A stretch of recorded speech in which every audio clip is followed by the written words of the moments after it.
जम्मू कश्मीर की हरी भरी वादियों में बसा कटरा शहर, जहां हर साल लाखों श्रद्धालु मां वैष्णो देवी के दर्शन के लिए आते हैं। सितंबर 2025 का महीना था। मानसून की बारिशों ने पूरे उत्तर भारत को भिगो रखा था। मौसम विभाग ने भारी बारिश और भूस्खलन की चेतावनी दी थी, लेकिन मां के भक्तों का उत्साह कम नहीं हुआ। दिग्विजय चौहान, एक 48 वर्षीय व्यापारी जो उत्तर प्रदेश के लखनऊ से अपनी पत्नी पल्लवी, 16 साल के बेटे करण और 13 साल की बेटी सोनी के साथ वैष्णो देवी की यात्रा पर निकले थे। दिग्विजय का कपड़ों का छोटा सा व्यवसाय था। पिछले साल करण को एक गंभीर बीमारी हुई थी और डॉक्टरों ने जवाब दे दिया था।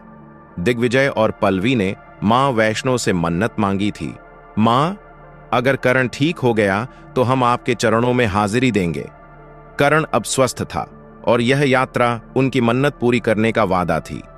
भक्तों, आधा अधूरा ज्ञान सुनना या छोड़ देना दुख और पाप का कारण बनता है, इसलिए इस घटना को अंत तक अवश्य देखें। अगर आप भी मां वैष्णो देवी के सच्चे भक्त हैं तो इस वीडियो को लाइक करके चैनल को सब्सक्राइब जरूर करें और कमेंट में जय माता दी जरूर लिखें। तो चलिए बिना किसी विलंब के शुरू करते हैं। परिवार दिल्ली से ट्रेन द्वारा जम्मू पहुंचा। वहां से उन्होंने कटरा के लिए एक लोकल बस ली। कटरा में पहुंचते ही बारिश शुरू हो गई। सड़कें गीली थीं, हवा में ठंडक थी, लेकिन भक्तों की भीड़ में उत्साह था।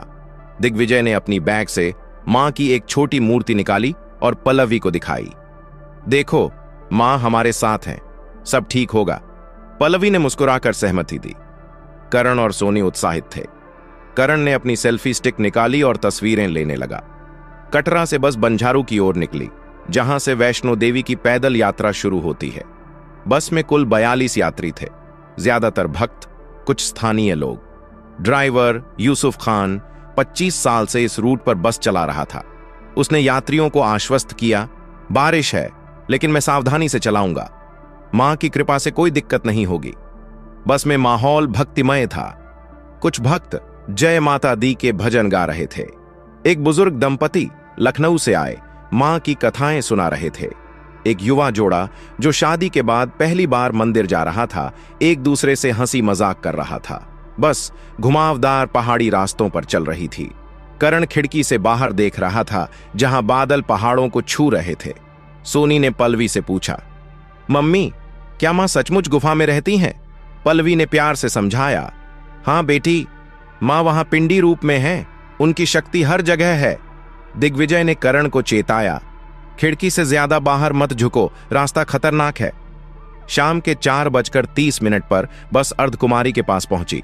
यह वह पवित्र स्थान है जहां मां वैष्णो की गुफा है। बारिश तेज हो रही थी। अचानक बस रुकी। यूसुफ ने बाहर देखा, सड़क पर कुछ पत्थर गिरे थे। छोटा मोटा भूस्खलन है, चिंता मत करो, उसने कहा। यात्रियों ने राहत की सांस ली और बस फिर से चली। लेकिन मौसम और खराब हो रहा था। बादल काले पड़ गए और हवा में एक अजीब सी बेचैनी थी। अर्धकुमारी से कुछ किलोमीटर आगे सड़क एक संकरी घाटी से गुजरती है। पहाड़ ऊंचे और खतरनाक है। बारिश ने मिट्टी को कमजोर कर दिया था। बस धीरे धीरे चल रही थी जब अचानक एक जोरदार आवाज गूंजी, जैसे कोई बड़ा पत्थर टूटा हो। ऊपर से मिट्टी और चट्टानें गिरने लगीं। भूस्खलन! यूसुफ चिल्लाया। उसने बस को रोकने की कोशिश की, लेकिन टायर फिसल गए। बस हिलने लगी। यात्री चीखने लगे। दिग्विजय ने पल्लवी और बच्चों को कसकर पकड़ा। मां, रक्षा करो! वह बड़बड़ाए। बस का संतुलन बिगड़ा और वह सड़क से खाई की ओर लुढ़क गई। खाई गहरी थी। कम से कम 250 फीट नीचे एक सूखी नदी थी। बस पलटती हुई नीचे गिरी, पेड़ों और चट्टानों से टकराती हुई। अंदर सब कुछ उलट पुलट हो गया। सामान बिखर गया, कांच टूट गए और चीखें हवा में गूंज रही थीं। जय माता दी! कुछ भक्त चिल्ला रहे थे, कुछ रो रहे थे। बस आखिरकार खाई के तल पर जाकर रुकी, बुरी तरह क्षतिग्रस्त। दिग्विजय की आंखें खुलीं। उसका सिर लहूलुहान था, लेकिन वह जीवित था। पल्लवी पास में बेहोश थी। करण का हाथ टूटा हुआ था और सोनी डर से कांप रही थी। मम्मी, पापा! वह चिल्लाई। बस में धुआं भर रहा था। यूसुफ की सांसें थम चुकी थीं। बुजुर्ग दंपति में से एक की हालत खराब हो चुकी थी। कुल 18 यात्री घायल हो चुके थे। बाहर अंधेरा छा रहा था। बारिश रुक नहीं रही थी। हम कहाँ हैं? करण ने दर्द से कराहते हुए पूछा। दिग्विजय ने आसपास देखा। खाई में। मां, अब क्या होगा? उन्होंने बस से बाहर निकलने की कोशिश की, लेकिन दरवाजा जाम था। कुछ यात्रियों ने मिलकर खिड़कियां तोड़ी और बाहर निकले। बाहर का दृश्य भयावह था। चारों तरफ अंधेरा, गीली मिट्टी और नीचे बहती एक छोटी नदी। फोन में सिग्नल नहीं था। हमें ऊपर जाना होगा, एक युवक ने कहा, जो हनीमून जोड़े का हिस्सा था। लेकिन खाई की दीवारें सीधी थीं, चढ़ना असंभव। तभी दूर से एक गर्जना सी आवाज आई। पानी! कोई चिल्लाया। ऊपर की भारी बारिश ने नदी को उफान पर ला दिया था। पानी का सैलाब तेजी से बढ़ रहा था। बाढ़ आ रही है। पल्लवी, जो अब होश में थी, रो पड़ी। दिग्विजय ने परिवार को पकड़ा। मां पर भरोसा रखो। पानी बस तक पहुंच गया। कुछ यात्री ऊंचाई पर चढ़ने की कोशिश करने लगे, लेकिन गीली मिट्टी फिसल रही थी, बस हिलने लगी जैसे बहने वाली हो। सोनी चीखी, पापा, मुझे डर लग रहा है। करण ने उसे कसकर पकड़ा। जब सबकी उम्मीद टूट रही थी, अंधेरे में एक चमत्कार हुआ। अचानक आसमान में एक तेज रोशनी चमकी, जैसे कोई सूरज खाई में उतर आया हो। यात्री हैरान। पानी का बहाव धीमा पड़ने लगा। रोशनी से एक आकृति प्रकट हुई। एक स्त्री सफेद साड़ी में, माथे पर चमकता सिंदूर, हाथ में त्रिशूल और चेहरे पर करुणा भरी मुस्कान। वह वैष्णो देवी की मूर्ति जैसी थी, लेकिन जीवंत। मां! दिग्विजय के मुंह से निकला। आकृति पानी पर चलती हुई पास आई। उसकी आवाज मधुर थी, जैसे हजारों घंटियों का स्वर। मेरे बच्चों, डरो मत, मैं तुम्हारी रक्षा के लिए आई हूं। यात्री अवाक थे। क्या यह सच था? सोनी ने पल्लवी का हाथ पकड़ा। मम्मी, ये मां है ना? पल्लवी की आंखों में आंसू थे। मां ने हाथ उठाया और पानी का स्तर कम होने लगा।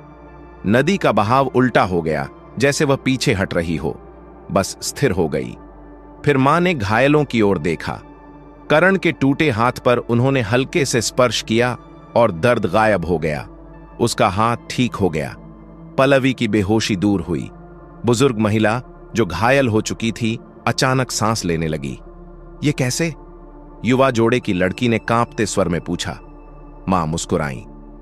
भक्ति की शक्ति अनंत है। फिर मां ने खाई की दीवार की ओर देखा।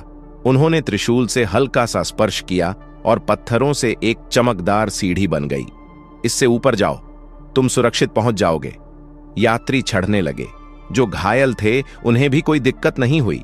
दिग्विजय ने देखा, सीढ़ियां चमक रही थीं, जैसे कोई दैवीय शक्ति उन्हें रोशन कर रही हो।